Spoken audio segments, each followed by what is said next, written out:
എന്താ ഈ എന്താ പറയണ? ആ പോരെ, ഞങ്ങൾ ഇവിടെ മഴയുണ്ടല്ലോ.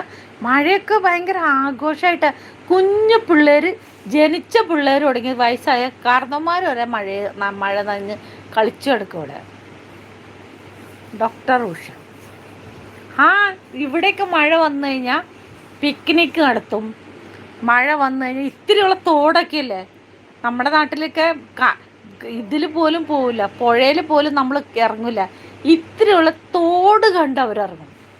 ഇച്ചിരി വെള്ളം കണ്ടു കഴിഞ്ഞാൽ അവിടെ ഇറങ്ങി കളിക്കും അവർ. മഴ വന്നു കഴിഞ്ഞാൽ അവർക്ക് ഭയങ്കര ആഘോഷമാണ്. കാരണം മഴ ഇവിടെ 2 മാസം ആകെ വരുള്ളൂ. ആ മഴയത്ത് ഇവർ പിക്നിക്ക് ചെയ്യും. എവിടെയെങ്കിലും വെള്ളമൊക്കെ ചാടണമെങ്കിൽ അവിടെ പോവും. വെള്ളം ഒഴുകണോടത്ത് പോവും, എല്ലായിടത്തും പോവും.